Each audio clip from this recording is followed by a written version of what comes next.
Michel Mombo, merci bien. Alors, nous avons une capsule de yoga, avant de recevoir notre invité de cette matinale, qui est le révérend Canon Luc. Il est supérieur hiérarchique de l'Église du christianisme céleste en Côte d'Ivoire. Mais juste avant, une petite capsule de yoga et on se retrouve juste après. Bonjour, chers amis téléspectateurs. Je m'appelle Nefer Banti, je suis coach en bien-être. Je suis aussi professeur de yoga et c'est dans ce cadre-là que je vous entretiens ce matin. Alors, il faut bien situer l'origine du yoga, est d'abord spirituelle, d'origine indienne. Et évidemment, c'est une discipline qui accompagne la spiritualité. Mais dans le cadre du yoga que nous pratiquons ici, c'est le yoga du maintien. C'est un yoga qui permet de maintenir la santé naturelle. Parce que la santé est d'abord une santé naturelle avant que la médecine et d'autres formes de médecine viennent en urgence quand le cas est grave. Nous sommes tenus de maintenir, de conserver la santé en nous.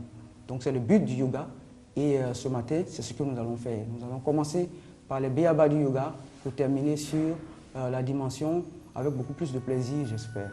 Alors donc la dimension du maintien, c'est cette dimension qui se rapproche du sport, c'est-à-dire la discipline corporelle, apprendre à maîtriser les postures, parce que le train-train quotidien abîme le corps. Nous avons des postures qui ne nous arrangent pas. Nous avons des types de pensées qui ne nous arrangent pas, qui n'arrangent pas l'équilibre du corps. Le yoga permet de corriger cela. Et c'est ce type de yoga que nous mettons à disposition des téléspectateurs. Avant toute activité du corps, avant toute pratique de yoga, il y a ce qu'on appelle le salut au soleil. En quoi consiste-t-il? C'est une série de postures qu'on fait pour dispatcher l'énergie dans tout le corps. Le corps est une étoile à 5 branches. La tête, les 2 bras, les 2 pieds. Il faut dispatcher l'énergie comme ça, réveiller le corps à partir du nombril. Les mouvements qu'on va enchaîner permettent de dispatcher l'énergie comme ça. Comme ça, on est en sécurité, on est déjà réveillé. Okay? Avant de commencer à faire des postures plus composées, plus complexes. Okay? Aujourd'hui, nous ne ferons que ça. C'est le début de toute pratique de yoga. Okay. Pour se tenir debout, à partir de la posture assise, on va placer le pied d'abord. Le pied, c'est toujours le talon sur le côté. Okay? Une jambe, l'autre jambe comme ça. On va se lever de la manière la plus élégante possible, ne pas abîmer l'équilibre du corps. Okay? On va prendre appui chacun. Et puis on se lève comme une fusée. On va pousser, on se tient debout. Le corps se tient debout. On aura travaillé cheville, genoux, bassin, poitrine et puis le cou. Voilà la posture. À partir de cette posture, vous pourrez faire tout. Ensuite, levez le pied comme ça. Vous pouvez revenir. Vous pourrez faire tout ce que vous voulez, soit ouvrir le corps comme ça, dilater complètement, descendre complètement et vous êtes en équilibre. Tant que les jambes ne sont pas comme ça, vous êtes déséquilibré. Imaginez quelqu'un qui, toute sa vie, ne travaille pas l'équilibre du corps. Il n'aura pas la carrure qu'il faut. L'énergie circule selon la configuration que vous donnez au corps. Quand on est comme ça, il y a un équilibre au niveau du genou qu'on ne voit pas, qui descend, qui permet qu'on soit en équilibre. On va saluer, parce que le yoga, il faut saluer toute personne qui fait des efforts pour évoluer dans la vie. Même la santé est un effort. Ok, on va saluer. On va descendre complètement. Le talon de la main doit être au sol. La main touchée au sol. Voilà. On a touché le sol. On va se relever tout doucement, complètement en arrière. Chacun à son top niveau. Là où on peut arriver le maximum possible. Ok? C'est bon? On va revenir. Quand on revient, on va casser la jambe en arrière. On va se coucher. Voilà. On va se coucher. C'est bon? On va rejoindre l'autre. On va descendre complètement. Les plexus doivent être au sol. Sentez le plexus complètement. On va monter le fessier. On doit sentir le bas du dos complètement. Parce que l'énergie essentielle est là. C'est bon? Les jambes sont au sol. C'est que le fessier. Ok. On va descendre le fessier. Bien. On sent un soulagement. On va ramener la main au niveau de la poitrine. On va placer les pieds. Talons au sol, s'il vous plaît. Talons au sol. On s'apprête à se lever. On va monter l'autre jambe qui va rejoindre. On va partir complètement en arrière. Ouvrir, dilater le corps complètement. Ramener. Toujours l'attention fixée sur le bas, le bassin. La main au sol. Bien, on revient. On fait le salut. On baisse la tête. Bien. Voilà. Nefer Banti, en tout cas, merci à elle pour ces capsules de bien-être. Notre invité de la matinale, je vous l'annonçais, est le révérend Kano Luc. Bonjour, révérend. Bonjour. Alors, vous avez une longue biographie, mais on va commencer par la fin. Alors, le 9 juin 2011, vous êtes le chef du diocèse de l'Église du christianisme céleste qui compte en Côte d'Ivoire plus de 1000 paroisses pour un effectif estimé à plus d'1 million de fidèles. Alors, nommé chef du diocèse de l'Église du christianisme céleste en Côte d'Ivoire, contraint par cette nomination à se déchausser, à se consacrer en janvier 2012, alors qu'il lui restait 3 ans pour atteindre sa limite d'âge pour aller à la retraite, l'adjudant-chef, parce qu'après on va le comprendre, vous êtes dans l'armée aussi, l'adjudant-chef Canon Luc demanda une retraite anticipée pour se consacrer entièrement aux œuvres de l'Éternel et accompagner les autorités de son pays à la recherche de la paix. Et cela a été couronné par le Grand Prix de la recherche de la paix qui vous a été décerné par le Comité national de distinction des Grands Prix de la République de Côte d'Ivoire et c'était le 22 décembre dernier. Révérend, félicitations et bonjour. Merci. Merci. Alors, nous avons un élément à ce sujet. D'accord, très bien. Donc, nous allons poursuivre. Alors, c'est une dense et riche carrière, mais cela fait partie des aboutissements, cette consécration? Oui, effectivement, cela fait partie des aboutissements parce que rien ne vient au hasard.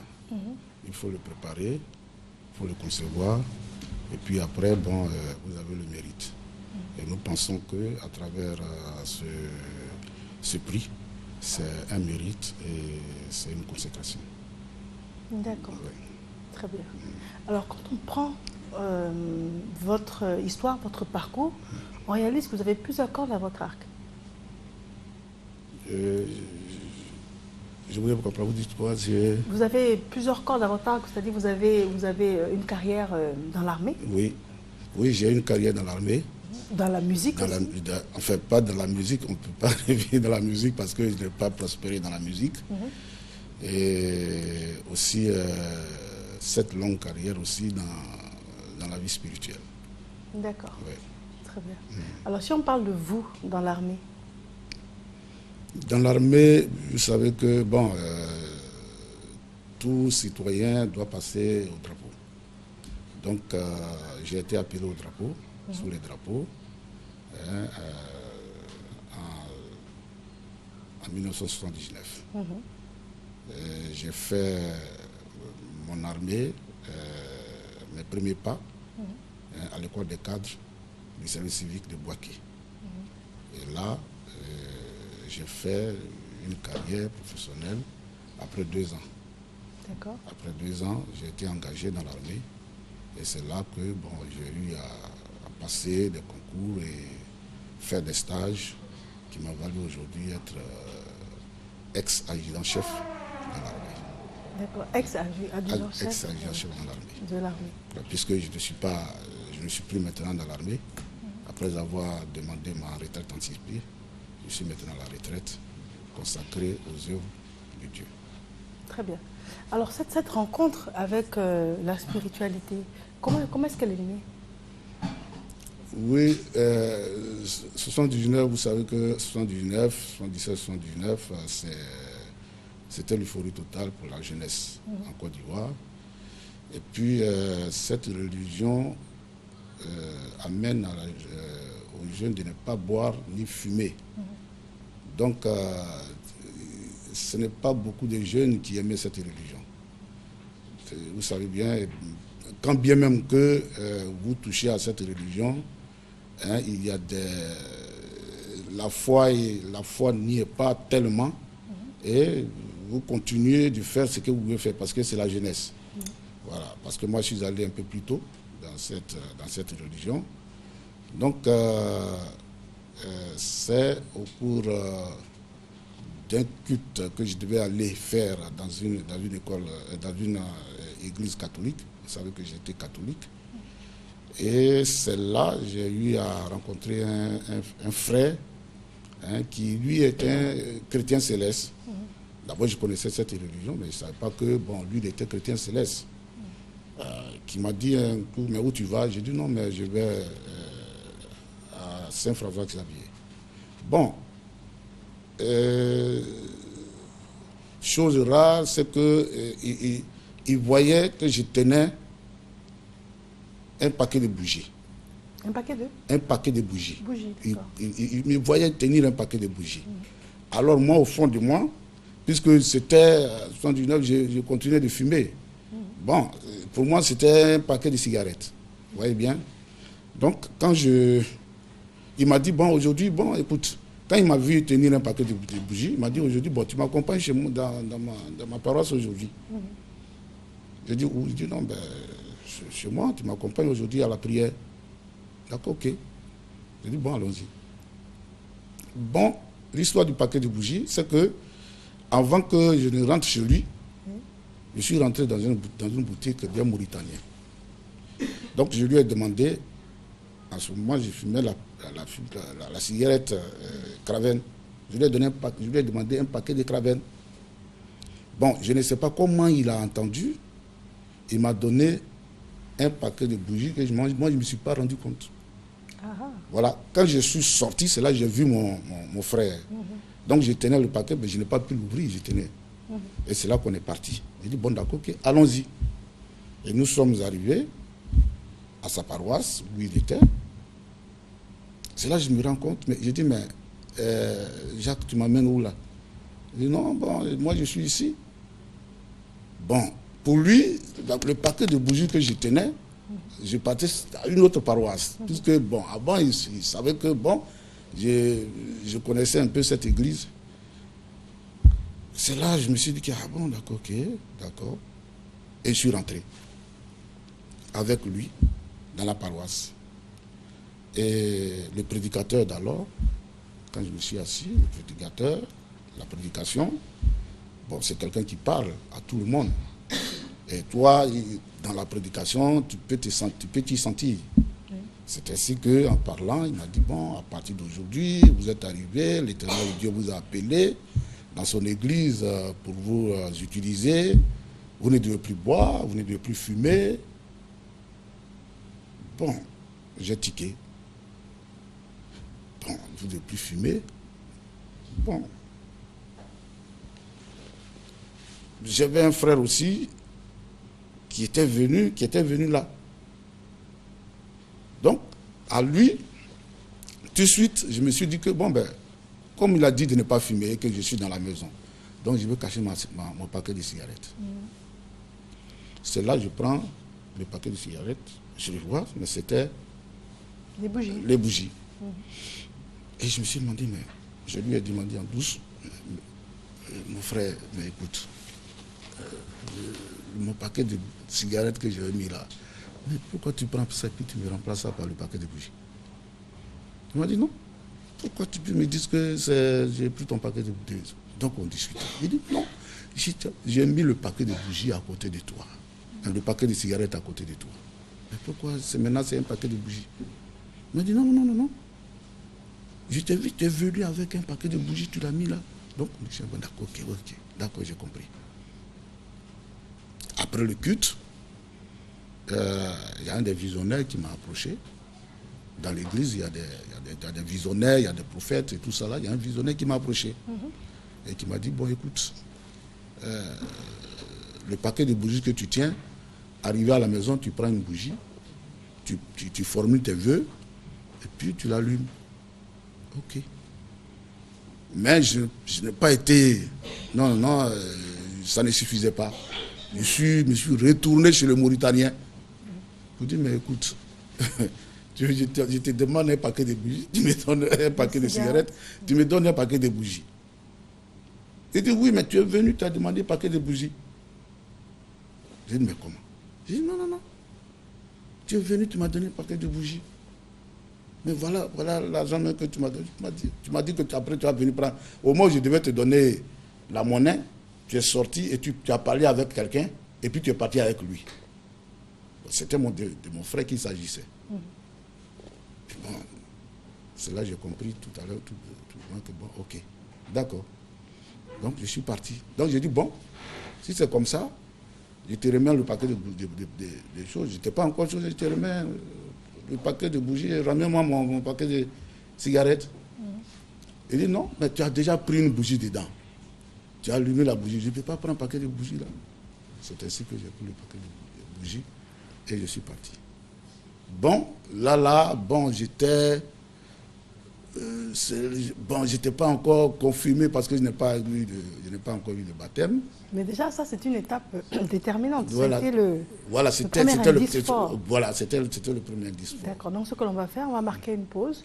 Nous avons une page de publicité.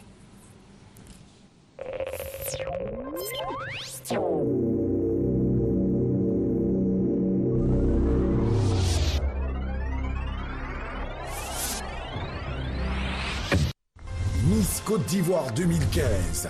Vous êtes belle et intelligente. Vous avez entre 18 et 25 ans. Participez au plus prestigieux concours de beauté et gagnez une super voiture et un chèque de 10 millions de francs CFA offert par le Comici et son partenaire officiel. Mans, Aboissou, Daloa, Abengourou, Boaké, Yamoussoukro, Gagnoa, Dimbokro, Bondoukou, Bassam, Korogo, San Pedro. Miss Côte d'Ivoire 2015, la recherche de l'excellence. Mise en œuvre des mesures d'interdiction des sachets plastiques. Le gouvernement rappelle que la production et l'utilisation des sachets plastiques, qu'ils soient biodégradables ou non, aux caisses des grandes surfaces et des commerces de proximité, dans l'alimentation de rue, notamment les sachets d'eau, dont le transport de tout type d'articles et de marchandises sont formellement interdites. Tout contrevenant à cette mesure d'interdiction s'expose au paiement des fautes amendes et à des peines d'emprisonnement conformément à l'article 328 du Code pénal.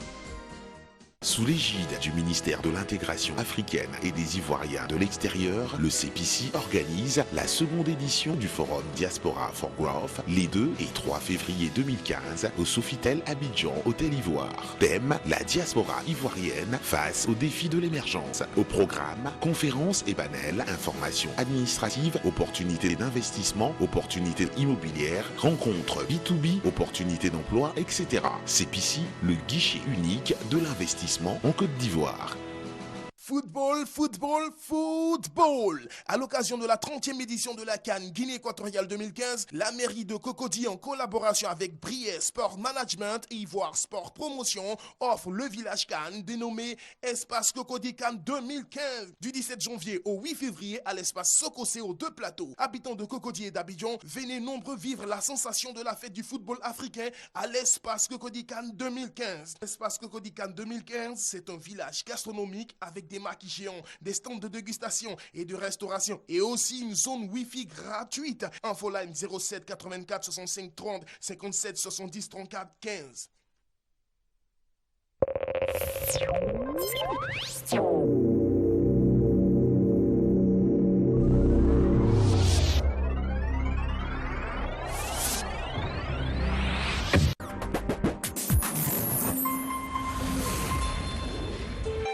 RTI 1, la chaîne qui rassemble. Honneur et reconnaissance de mérite à 5 personnalités. Elles reçoivent du Comité national de distinction Sénad les Grands Prix de la République au titre de l'année 2014. Ceci pour le courage, le sacrifice et le sérieux affichés dans leur engagement à participer au développement de la Côte d'Ivoire et à la réconciliation nationale. C'est une première pour qu'un homme de Dieu reçoive un prix. C'est notre boulot. À travers ce prix-là, à donner un message fort à tous les chefs religieux pour qu'ils prônent véritablement la paix partout où ils seront. On ne peut pas mériter meilleur cadeau que ce que j'ai reçu ce soir, en cette fin d'année. En fait, c'est la reconnaissance de l'effort de gouvernance que nous prêtons à l'État. Parrain du Sénat de 2014, le directeur général de l'INS, l'Institut national de statistique. Il lui a été décerné le prix panafricain du meilleur statisticien pour le développement et la professionnalisation de la statistique en Côte d'Ivoire. C'est la consécration de 35 années professionnelles et je me retrouve aussi dans un ensemble de personnes qui sont meilleures dans leur secteur et je pense que ça m'ouvre l'esprit et ça me donne envie d'apprendre d'autres choses. Les Grands Prix de la République encouragent aussi bien les personnes que les institutions de développement en Côte d'Ivoire. Dans cette optique, la Coopadis, une coopérative œuvrant dans l'exportation du couple café-cacao, a été distinguée meilleure coopérative de la filière au titre de la campagne agricole 2013-2014. Voilà, de retour en studio. Alors, vous faites aujourd'hui partie d'une élite qui a la reconnaissance de l'État ivoirien? C'est ça, oui. Qui a la reconnaissance de l'État ivoirien. Vous savez que l'église du Christ Céleste a été reconnue par l'État ivoirien depuis 1973. Et là, ça c'est le premier qui fut le président de cette église, fut feu Sylvanello, Seigneur Sylvanello, bien son âme. Et en 1986, il y a eu le frère Ediemou Blain Jacob, qui était le président de cette église. Et en 1989, il y a eu feu Dawé, Seigneur Dawé, Antoine Narcisse, qui fut le 3e président de cette église, et je suis aujourd'hui le 4e président de cette église en Côte d'Ivoire. D'accord, très bien. Et quand on regarde votre prix, Grand Prix d'honneur du meilleur artisan de la recherche de la paix, de la réconciliation, ambassadeur de la paix. Alors, vous avez contribué. Oui. Et comment vous avez fait? Vous avez fait du porte-à-porte dans toutes les églises. Comment vous avez procédé? Bon, vous savez que ce n'est pas seulement, l'église n'est pas seulement au service des chrétiens célestes, c'est aussi au service de la nation. Oui. Vous voyez bien, c'est selon le comportement de tout et chacun d'entre nous que nous devons savoir que nous participons réellement à la paix et à mener l'autorité effectivement à restaurer la paix sur tout le territoire ivoirien. Oui.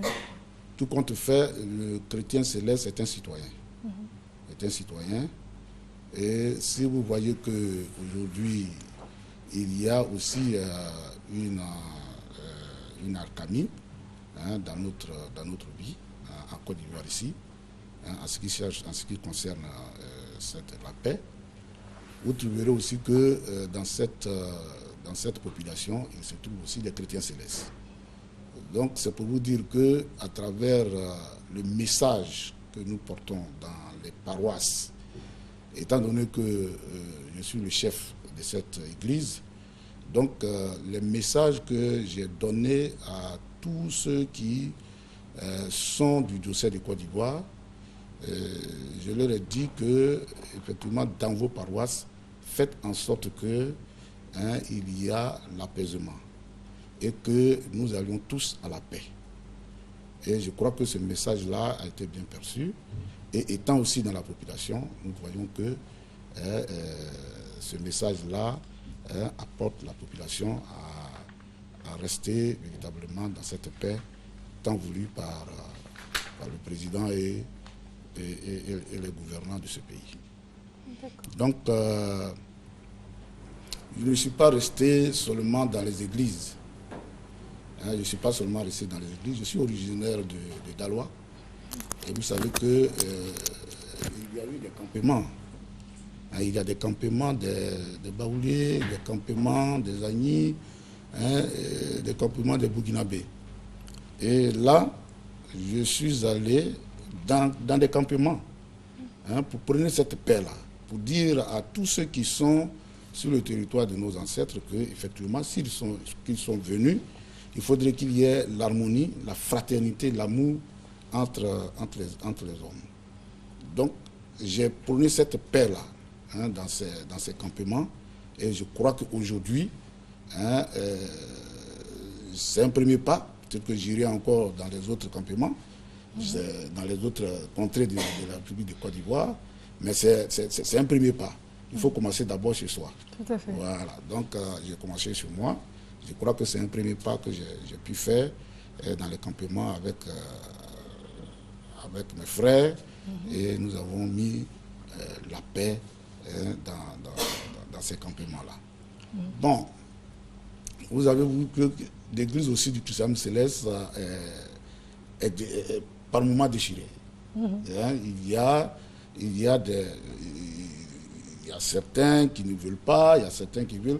Bon, étant donné que je suis légal et je suis reconnu par l'État ivoirien, bon, j'aurais pu aller faire des forcing dans les paroisses depuis que je suis nommé chef du diocèse. Et je pense que vous et moi, vous n'avez pas encore attendu dans des paroisses que les fidèles de l'église Saint-Céleste sont en train de se déchirer. Bon, si ce n'est pas peut-être que par moment, des langages dans les journaux, bon, et Dieu canon. Mais sinon, les paroisses, les fidèles sont tranquilles maintenant. D'accord. C'est avec libéralité, avec quiétude qu'ils prient leur Dieu. Et il n'y a pas de contraintes maintenant. D'accord. Quelles sont les autres distinctions que vous avez apportées aujourd'hui? Là, c'est la première distinction. Oscar. Ici, vous avez vu que, bon, Oscar des consommateurs, qui m'ont décerné le prix du meilleur homme de la paix. Ça, c'est en 2009. En 2009, j'ai eu à mettre ensemble 2 aînés. J'ai mis à mettre ensemble 2 aînés qui, pendant des années, qui ne se parlaient pas. C'est-à-dire que Papa Edemou et Papa Zagadou. Donc, je les ai mis ensemble le 4 juin 2009. Vous voyez bien, le 4 juin 2009, je les ai mis ensemble. Et là, la Côte d'Ivoire a su qu'effectivement, il y a quelque chose qui se passe dans l'église du Saint-Céleste depuis longtemps, et il y a eu un rapprochement. D'accord. Donc cela m'a valu effectivement ce prix. Bon, cette année, vous voyez bien, j'ai eu ce trophée-là, le Grand Prix des meilleurs artisans de recherche de la paix.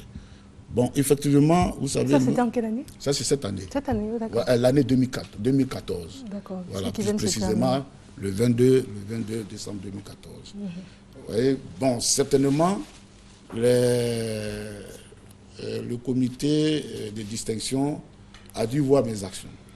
Vous savez que ce n'est pas un concours, mais c'est des actes qu'on pose, qu'on voit. Et je pense qu'à travers les actes que j'ai posés, et qu'ils ont vu, ils ont trouvé bon que peut-être que bon, je mérite ce prix.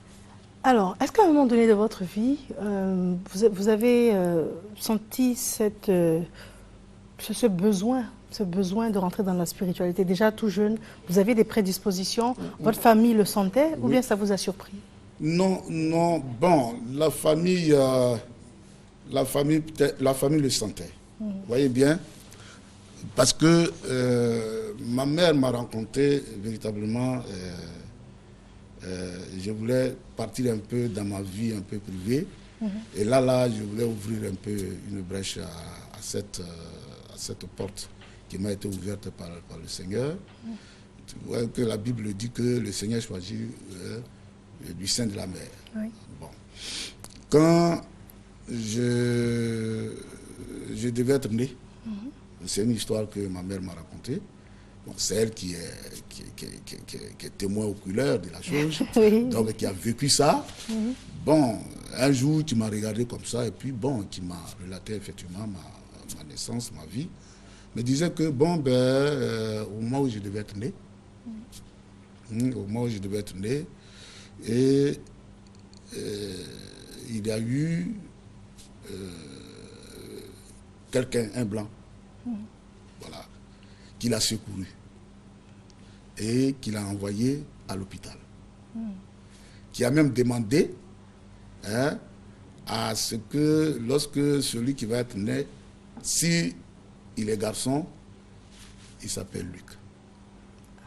Voilà. S'il est garçon, qu'il s'appelle Luc. Et qui a même donné des moyens aux femmes, aux sages-femmes qui étaient là, qui ont donné des moyens aux sages-femmes et de s'occuper de moi. Et bon, et lui, il est parti. Bon, et là, ma maman a vu effectivement que peut-être j'étais destiné à quelque chose. Pourquoi? Le monsieur l'Européen, il était dans la spiritualité déjà? Non, moi je ne sais pas. La maman aussi ne sait pas. Ah, la maman ne sait pas. Voilà, la maman aussi ne sait pas, puisqu'elle est chose, elle ne sait pas. Vous voyez bien. Donc, c'est par là que, au moment où il y a eu cette histoire des gens qui étaient censés être des hommes, des sauveurs d'âmes ici, qu'on appelait des irigis et autres, ma maman a vu cela, dit, je veux que tu ailles voir aussi ces gens-là pour te protéger. J'ai dit non, moi je ne peux pas aller, je ne peux pas. Elle a dit non, mais il faut que tu y ailles. J'ai dit non, je ne peux pas aller, c'est pas possible. Vous ne vous sentiez pas attiré par... Non, j'ai dit non, c'est pas possible.